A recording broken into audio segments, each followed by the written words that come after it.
nous te disons merci. Nous te sommes infiniment reconnaissants pour ces moments que tu nous donnes. Merci pour ces instants dans ta présence. Et merci pour ta parole éternelle que tu as commencé à déposer, Seigneur, comme dépôt dans nos cœurs et dans notre esprit, afin que nous puissions accéder à ces changements. Et merci parce que le changement est possible. Et merci Seigneur Dieu de gloire, à la sortie de cette convention, nous ne serons plus les mêmes. Nous te bénissons et nous te rendons grâce pour tout ce que tu as commencé comme œuvre. Je sais une chose, que tu n'es pas un Dieu d'œuvre inachevée. Tout ce que tu commences, tu l'amènes jusqu'au bout. Et béni sois-tu Seigneur pour l'ouvrage et l'œuvre que tu as accomplie en nous et dans la vie de tout un chacun. Au nom de Jésus, j'ai ainsi prié. Amen. Amen. Amen. Que le nom du Seigneur soit béni. Effectivement, donc je vais continuer. Je sais que les hommes de Dieu ont eu le temps de pouvoir parler. Ils ont touché comment développer l'esprit, les bénéfices du renouvellement de l'intelligence, comme j'avais commencé à parler sur le renouvellement de l'intelligence. Et effectivement, j'ai beaucoup béni Dieu parce que on n'a pas eu peut-être le temps de se voir et de pouvoir discuter par rapport à tout ça. Mais j'ai remarqué qu'il y a des choses qui reviennent. Alléluia. Vous allez entendre ce que le pasteur Freddy parle, l'apôtre Kinde l'a soulevé, et ce que l'apôtre Kinde a soulevé, j'ai eu le temps de pouvoir le parler sur la déprogrammation, la reprogrammation, et l'évêque l'a aussi touché hier. Alléluia. Et vraiment on rend grâce à Dieu et on bénit Dieu, on réalise qu'effectivement l'esprit de Dieu nous anime. Amen. Amen. Et lorsqu'on parle, comme on est en train de parler du renouvellement de l'intelligence, le texte de base que j'ai pris pour aujourd'hui, je vais continuer avec ce que j'avais commencé, c'est Éphésiens le chapitre 4, le verset 17.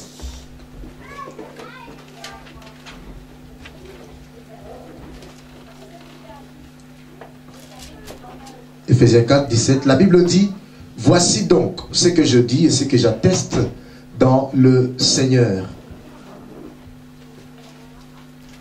Voici donc ce que je dis et ce que j'atteste dans le Seigneur, c'est que vous ne devez plus marcher comme les païens qui marchent sur la vanité de leur intelligence. Ils ont la pensée obscurcie. Ils sont étrangers à la vie de Dieu à cause de l'ignorance qui est en eux et de l'endurcissement de leur cœur. Ils ont perdu tout sens moral.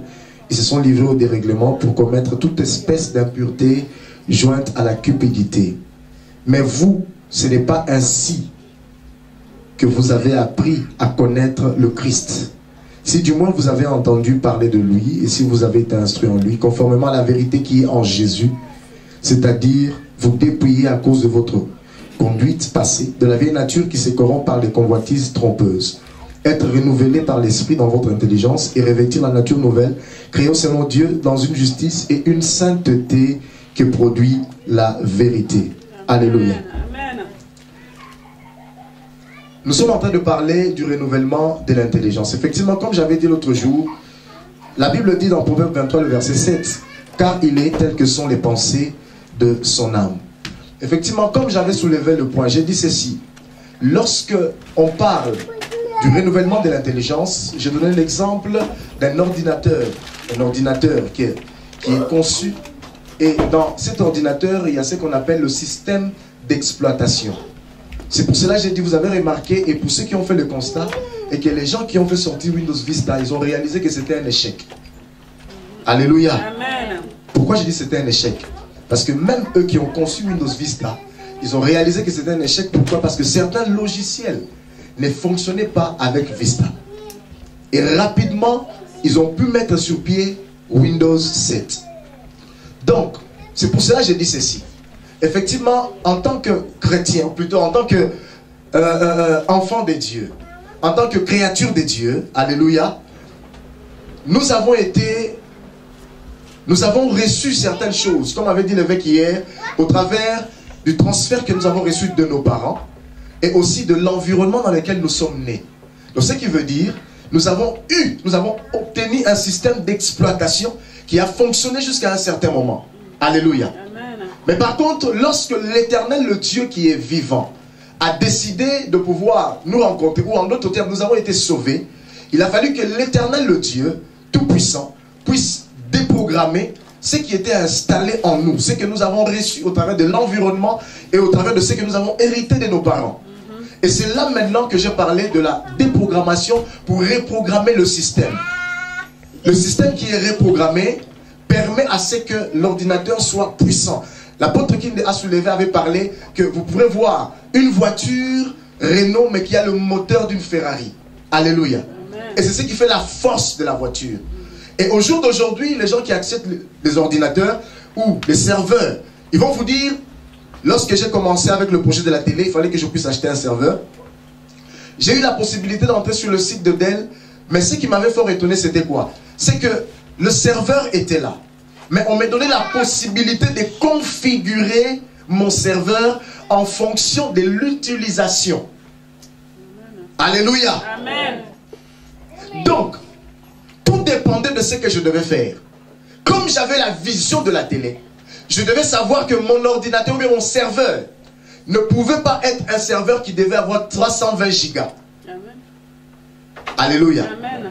Le serveur devait contenir des données, des grosses données. Alors il fallait un serveur puissant avec une capacité grande et efficace. Ça m'a permis de réaliser que le serveur pouvait arriver à une mémoire de 12 gigas. La plupart du temps, les ordinateurs, nous avons 2 gigas, 3 gigas, 4 gigas. Ça se limite là. Mais avec le serveur, on me donne la possibilité d'aller jusqu'à 12 gigas, j'ai dit, de mémoire allouée. Ce qui fait que lorsque la vidéo opère ou agit ou fonctionne, le serveur ne va pas ralentir. Alors, vu la configuration que je devais faire, j'ai compris que pour que je puisse avoir assez de données, parce qu'il y a certains, vous savez, le fichier, lorsqu'on parle de fichier, le film qu'on est en train de pouvoir récupérer en ce moment, lorsqu'on le met sur l'ordinateur, ça peut vous prendre 4 gigas d'espace. Imaginez-vous, vous avez un logiciel, plutôt un ordinateur ou un serveur de 320 gigas. Donc enlevez déjà 4 gigas pour juste une prédication. Alléluia. Amen. Donc, partant de là, je me suis dit non, je n'ai pas besoin d'un serveur de 320 gigas, mais j'ai besoin d'un serveur qui peut avoir 4 cœurs de disque dur. Amen. Alléluia. Amen. Donc la conception du serveur faisait à ce que j'avais la possibilité de configurer mon serveur en fonction de la vision que je voulais. Amen. Par rapport à ces serveurs. Amen. Donc j'ai eu la possibilité de configurer les serveurs avec 4 gigas de disque dur de 750. Amen. Pourquoi? Parce qu'il y avait une vision. Amen. Et de la même manière avec l'Éternel. Nous avons été conçus par lui. Et Dieu qui nous a créés connaît le projet qu'il a formé pour chacun de nous. Amen. Et la Bible déclare à chacun de nous, la grâce a été donnée selon la mesure du don de Christ. Amen. En d'autres termes, par rapport à la vision que Dieu a pour chacun, tout un chacun. C'est ce qui fait que nous avons été conçus de telle sorte que nous puissions être en mesure de répondre aux exigences et aux plans que Dieu avait prévus d'avance, avant même que nous ne soyons nés.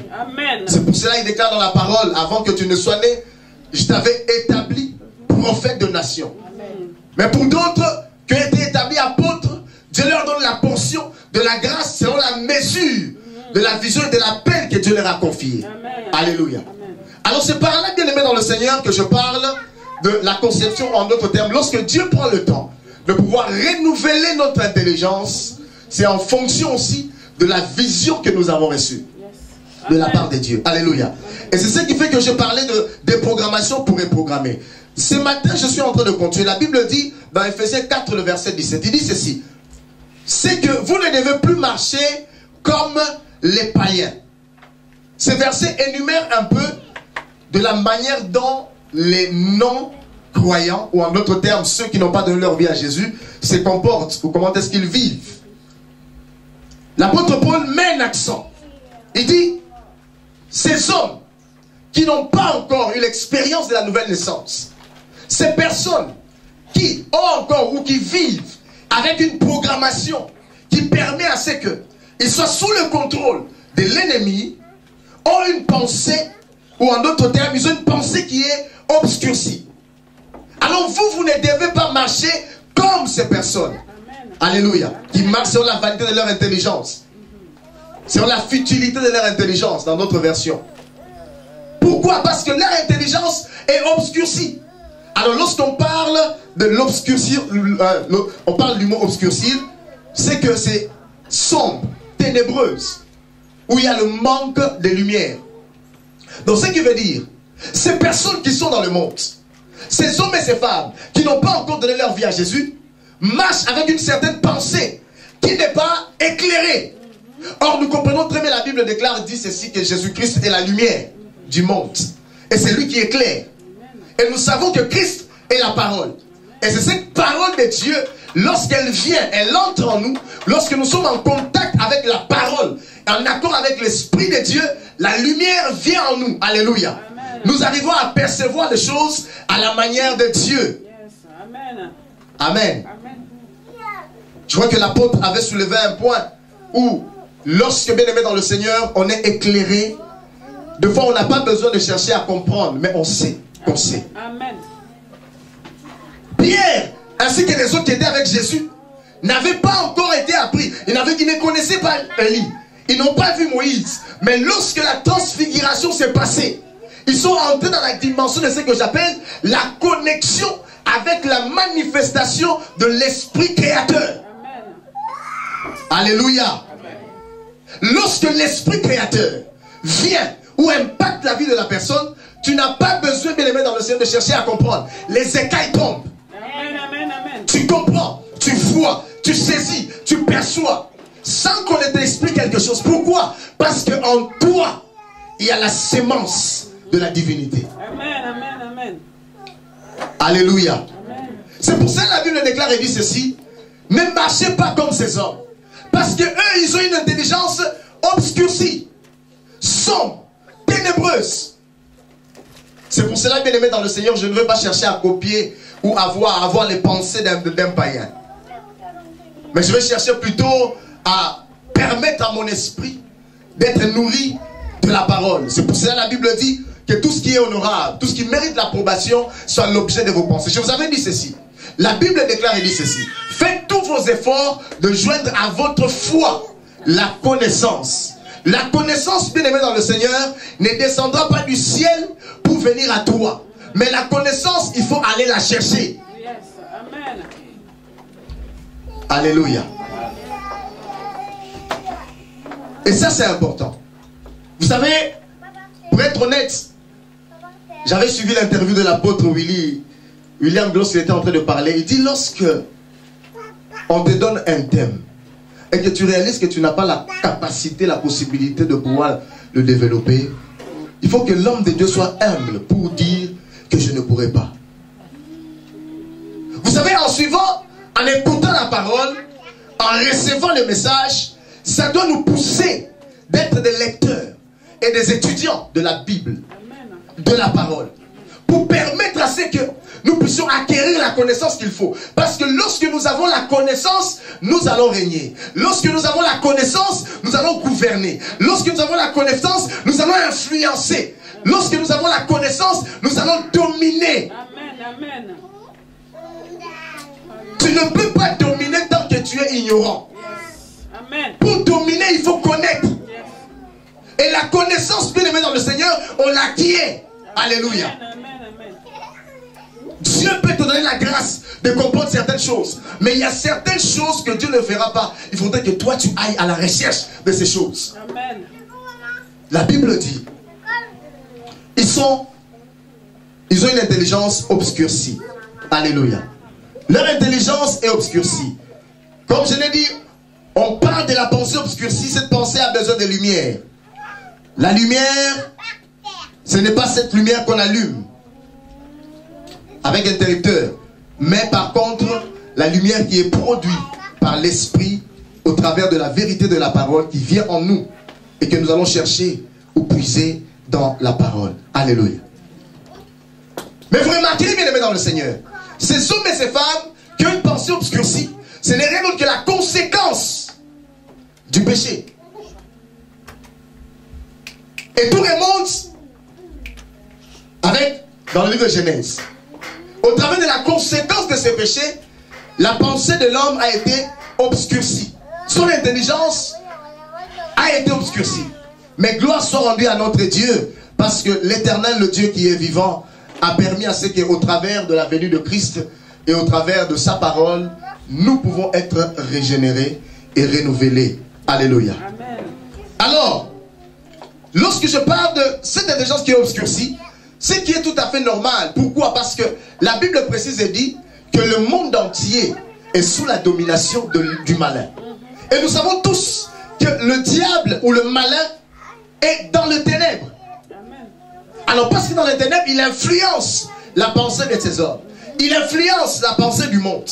Il influence la pensée de certaines personnes. Il influence la vie de ces hommes et de ces femmes. Et c'est ce qui fait que les choses qui peuvent provenir d'eux ne peuvent être que ténébreuses. Je me souviens un jour, à l'époque lorsque je me suis converti, moi j'étais un homme qui aimait beaucoup la musique. J'ai fait musicien à l'époque. Et le Seigneur, pour me délivrer de cette histoire, a permis un jour que je fasse un rêve. Un rêve qui était simple. Ça peut paraître banal, mais ça m'a permis de comprendre. Dans ce rêve, je me voyais marcher sur une route. Et j'entendais un grand groupe du pays de l'époque qui était en train de jouer. La musique était bonne. La musique était agréable à entendre. Alors j'ai voulu me retourner pour regarder qui était en train de chanter. Mais à mon grand étonnement, je ne voyais personne. Là où la musique sortait, il n'y avait que de ténèbres.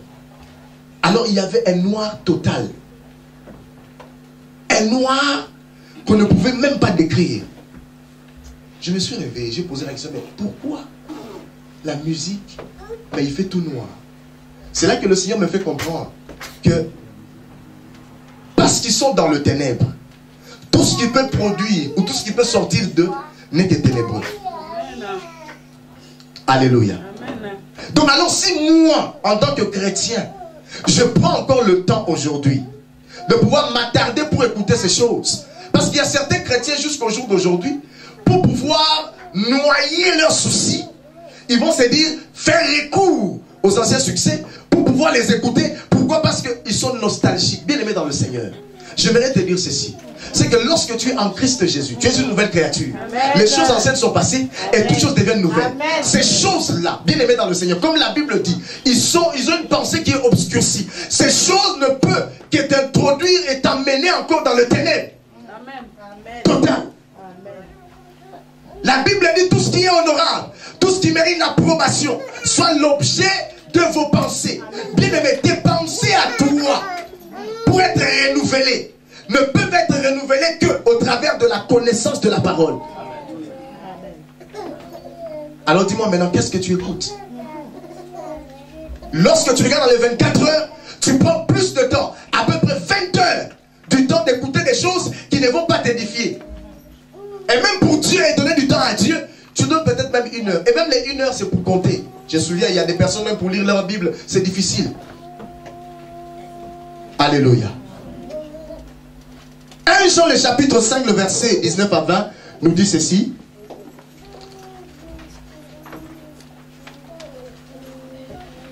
Jean 5, 19 à 20.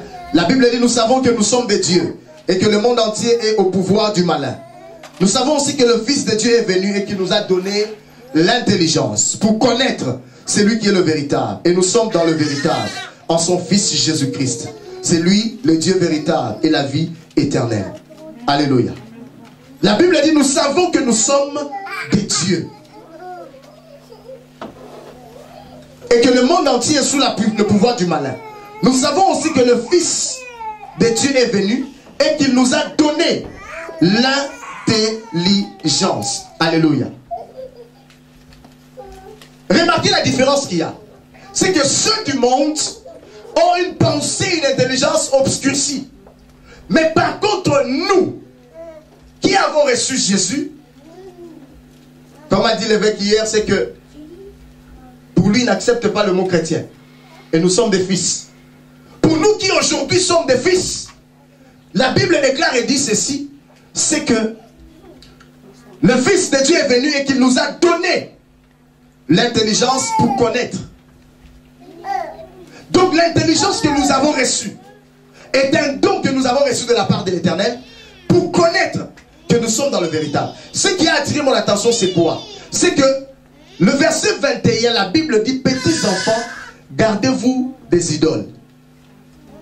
Lorsque vous voyez un enfant de Dieu, jusqu'au jour d'aujourd'hui, allez vers les idoles ou allez vers des personnes qui ne glorifient pas l'Éternel, c'est que cet enfant n'a pas saisi le don et la grâce que Dieu lui a donné et l'intelligence pour connaître le véritable. Amen.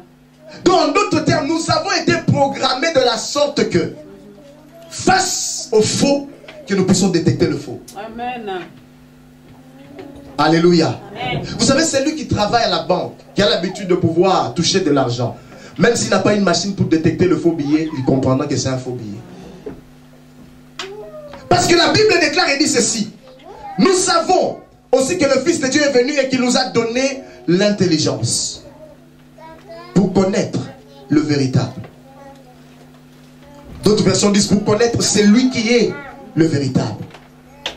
Donc en nous, nous sommes programmés de la sorte que lorsque il y a quelque chose qui entre dans l'ordinateur, quelque part, c'est comme si c'est un warning. Amen, amen. Qui permet à ce que de détecter qu'il y a un virus qui est entré ou il y a quelque chose qui n'est pas bien qui est entré en nous. Amen. Le simple contact avec le faux permet à ce que l'esprit qui est en nous, parce que nous avons reçu le don de pouvoir connaître le véritable, attestera dans notre esprit que ce que tu vois ou ce que tu touches n'est pas véridique. Amen, amen, amen. Mais c'est un travail. Nous avons reçu ces dons pour connaître, mais il faut travailler cela. Alléluia. Il faut arriver à travailler cela. La Bible dit, il va encore plus loin, il touche, il dit, ils sont étrangers. Lorsqu'il parle de la pensée obscurcie, il descend, il dit, ils sont étrangers à la vie de Dieu à cause, premièrement, de leur ignorance. Ils ont la pensée obscurcie, certes, mais deuxièmement, ils sont ignorants. En d'autres termes, ils sont privés de la connaissance. Or, la Bible nous dit, nous, il nous a été donné de connaître. Mais par contre, eux, ils sont ignorants. Alléluia. Et parce qu'ils sont ignorants, ils n'ont pas accès à cette connaissance. Mais nous, nous avons accès à la connaissance qui nous est offerte par l'Éternel, le Dieu qui est vivant. C'est pour ça que la Bible dit, faites tous vos efforts pour joindre à votre foi la connaissance. La connaissance est très importante. La connaissance est très capitale. Alléluia. Parce qu'elle est capitale, c'est cette connaissance qui permettra à ce que nous puissions aller de l'avant. Je vous ai dit l'autre jour que lorsque j'ai acheté l'ordinateur Mac, je suis allé à Surcouf, j'ai dit, monsieur, je suis venu parce que j'ai besoin d'un antivirus. Le monsieur m'a regardé, il m'a dit, monsieur, vous n'avez pas besoin d'antivirus. J'ai dit, pourquoi? Il dit, Mac a été conçu de manière à ce que il n'a pas besoin d'antivirus. Donc si tu mets un antivirus dans Mac, c'est que tu as installé le système Windows. Amen. Alléluia. Amen. Tant que tu laisses Mac avec le système qui a été installé, tu n'as pas besoin d'antivirus. J'ai béni Dieu parce que ça m'a épargné. Ça m'a fait économiser d'argent. Alléluia. Amen. La Bible parle que eux, ils ont l'intelligence obscurcie. Ils sont étrangers à la vie de Dieu parce qu'ils sont ignorants. Donc c'est ce qui fait que certaines choses qui peuvent se passer dans la vie des enfants de Dieu, les païens ne peuvent pas les concevoir, ne peuvent pas les comprendre. Nous, nous avons reçu la grâce. Nous avons eu le don de connaître. Amen. Mais lorsque nous laissons quelque chose d'autre qui n'est pas conforme au programme qui a été installé en nous, c'est là maintenant, bien aimé dans le Seigneur, que nous aurons besoin de certaines choses pour pouvoir contrecarrer ces virus qui peuvent entrer. Donc en d'autres termes, tu as été programmé de la sorte que tu peux réussir dans ta vie. Amen, amen. Tu as été programmé de la sorte que tu es capable, bien aimé dans le Seigneur, de vivre cette vie et de ne jamais être malade. Amen. Alléluia. Amen. Alléluia. Amen. Ce que tu crains, c'est ce qui t'arrive. Ce que tu redoutes, c'est ce qui t'arrive. Alors, alléluia. L'apôtre l'avait dit ici. Effectivement, nous avons du mal de craindre les bonnes choses. Nous craignons toujours les mauvaises choses. Mais est-ce qu'un chrétien, un jour, s'est-il assis pour dire, je ne serai pas malade? Tout commence dans la pensée.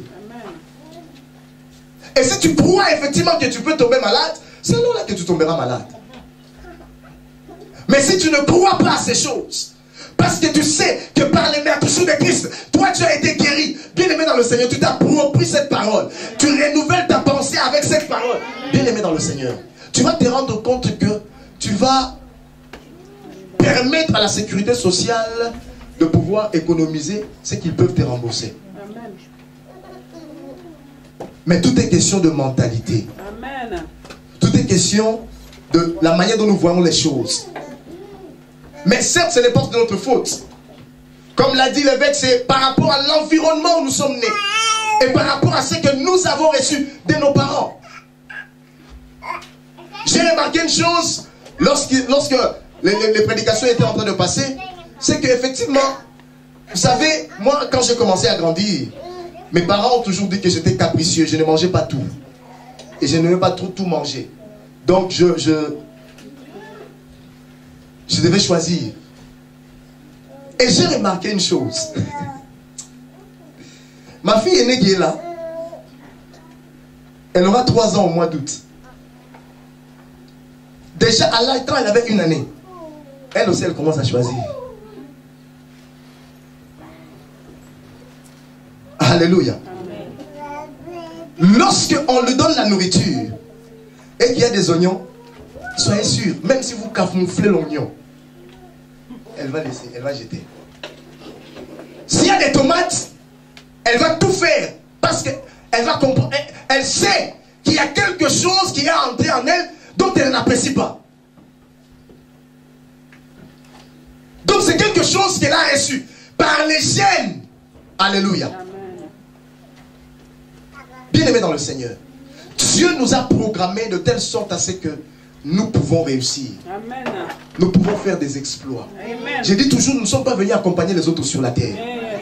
Nous sommes venus marquer notre temps. Amen. Alléluia. Amen. Parce que le monde dans lequel nous vivons est comme un film que nous sommes en train de tourner, dont Jésus-Christ, le metteur en scène principal. Amen. Chacun de nous doit jouer son rôle. Amen. Et le rôle que tu dois jouer dépend de ce que Dieu a investi en toi. Yes. Alors il faudrait bien aimer que tu puisses, que tu ailles vers celui qui a investi ces choses en toi, pour que tu comprennes ce que Dieu a réellement investi en toi. C'est pour cela, lorsque vous lisez la parole de Dieu, lorsque vous lisez la parole, la Bible dit, il dit ceci: vous, ce n'est pas ainsi que vous avez appris. Alléluia. À connaître le Christ. Si du moins vous avez entendu parler de lui, ce n'est pas ainsi que vous avez appris, ce n'est pas ainsi que vous avez été programmé, ce n'est pas ainsi que vous avez été initié. Lorsqu'on parle d'apprendre, on voit l'initiation, l'enseignement, la programmation. Donc nous avons été programmés de telle sorte à ce que nous ne devons pas être comme les gens du monde. Nous ne devons plus être avec la pensée obscurcie. Ce n'est pas ainsi. Si du moins vous avez entendu parler de lui, si vous avez été instruit en lui, conformément à la vérité, à cause de votre conduite passée, de la vieille nature qui se corrompt par les convoitises trompeuses, et à être renouvelé dans votre intelligence. Le programme est fait de sorte que nous devons, au préalable, marcher selon l'Éternel. Vivre selon lui et comme lui. Il a prévu certaines choses avec nous. Mais nous sommes limités, nous sommes arrivés à un certain point, jusqu'à un certain stade.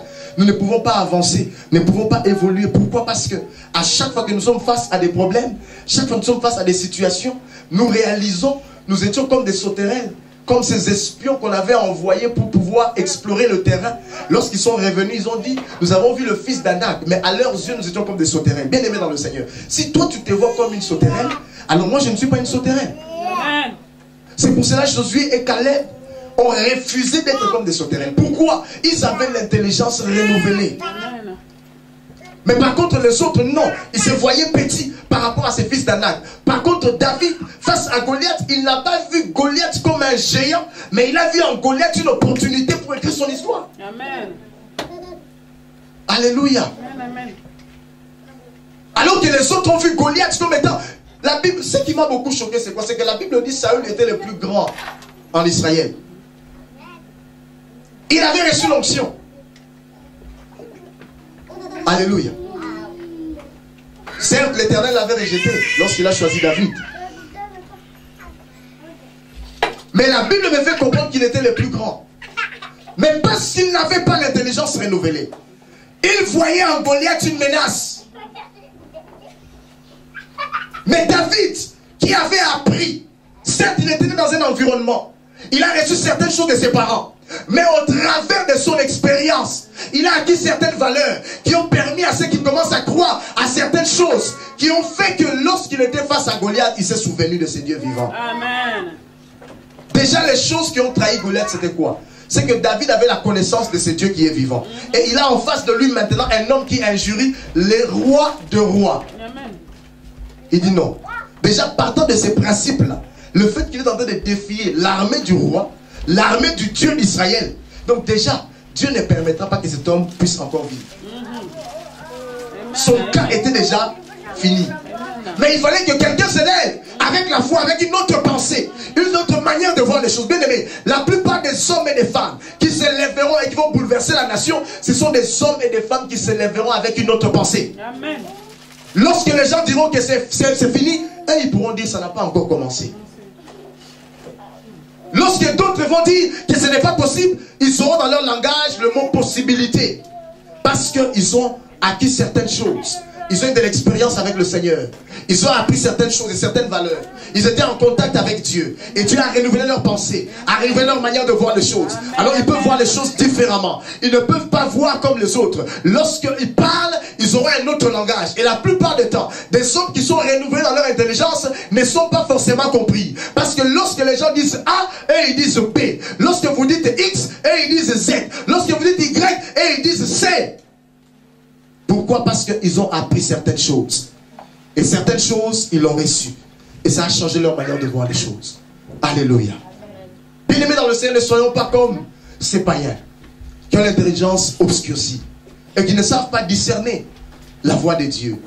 Et qui ne peuvent pas, et qui n'ont pas la possibilité d'accomplir des choses qui glorifient l'Éternel. Mais par contre, toi et moi, nous avons été conçus de sorte de pouvoir marcher avec Dieu. C'est pour cela que Dieu dit dans sa parole, si quelqu'un est en Christ, il est une nouvelle créature. Les choses anciennes sont passées et toutes choses deviennent nouvelles. Je vous avais expliqué que l'ordinateur dont on change le système d'exploitation ou les logiciels reste toujours le même ordinateur. Alléluia. L'extérieur ne change pas, mais c'est l'intérieur qui change. Et le Seigneur vient au travers même de ces programmes pour que notre intérieur en nous soit changé et soit renouvelé. Alléluia. Afin que nous puissions faire des exploits avec Dieu. Il y a assez longtemps, bien aimé dans le Seigneur, que tu es resté, tu as pleuré. Parce qu'il y a des gens qui sont, et qui peuvent être ici ce matin, qui depuis le temps ne font que pleurer. Pleurer, pleurer. Je me souviens encore, lorsqu'on grandissait, on nous avait raconté l'histoire d'un enfant qui avait tellement faim. Et il ne savait pas que dans sa poche, il y avait l'argent qu'il fallait, qu'on lui avait mis dans la poche avant d'aller à l'école pour pouvoir acheter la nourriture pendant la récréation. Mais alors qu'il était là avec ses amis, lui il avait faim, il avait envie de manger.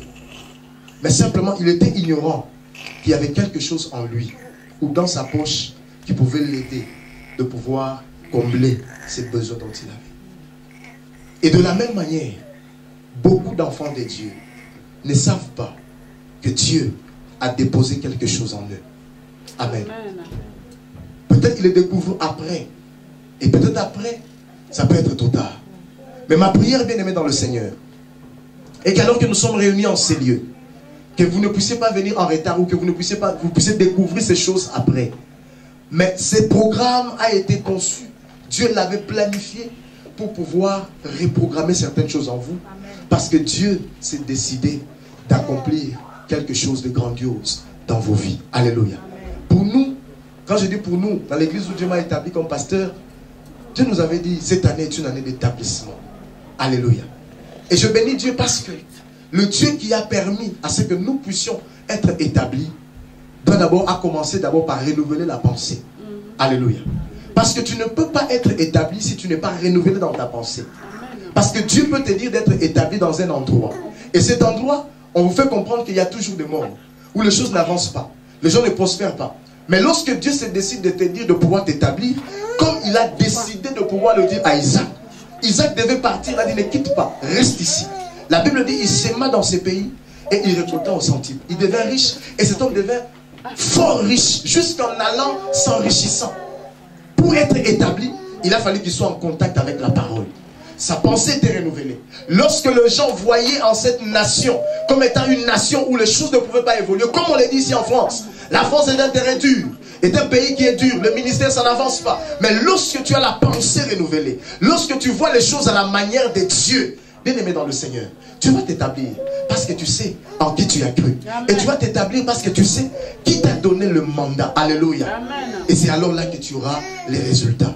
Ma prière ce matin, c'est de pouvoir t'encourager, de te faire comprendre, bien aimé dans le Seigneur, c'est que l'Éternel a un programme pour toi. Amen. Et parce qu'il a un programme pour toi, Dieu aimerait que tu puisses aller à la source, que tu écoutes ces messages, que tu écoutes cette parole pour comprendre qu'il y a quelque chose qui est en toi, qui est enfoui en toi, qui peut sortir et qui peut permettre à ce que tu puisses vivre la gloire de l'Éternel. Bien aimé dans le Seigneur, la richesse dont tu as besoin se trouve en toi. Amen. Alléluia. Amen. Le pasteur Frédéric a dit tout à l'heure, effectivement, il y a certaines choses que nous ne comprenons pas. Pourquoi? Parce que nous sommes ignorants de ces choses. Lorsque je comprends que la richesse se trouve en moi, j'irai vers l'Éternel. Après avoir donné ma dîme et mon offrande, je dirai, Seigneur, aide-moi, donne-moi de saisir et de comprendre l'opportunité qui se présente à moi pour pouvoir investir. Et c'est alors là, bien aimé, que tu auras la gloire de Dieu. C'est alors que tu verras la gloire de Dieu. Et après, les gens vont parler de ton nom. Et ton nom sera inscrit parmi les grands. Que Dieu nous bénisse. J'aimerais que nous puissions élever nos voix et baisser nos têtes et prier l'Éternel. Alléluia.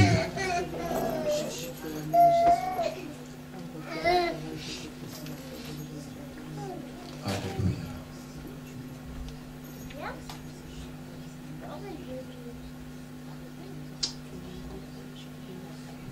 Nous allons élever nos voix, nous allons bénir d'abord l'Éternel, le Dieu vivant, et recommander nos vies entre les mains du Seigneur. Tu vas dire à Dieu, Seigneur, merci pour ces programmes que tu as établis en moi. Je te bénis et je te rends grâce. Permets que je puisse marcher en nouveauté de vie. Marcher selon la pensée qui est renouvelée. Dans le nom de Jésus, élevons nos voix et prions l'Éternel.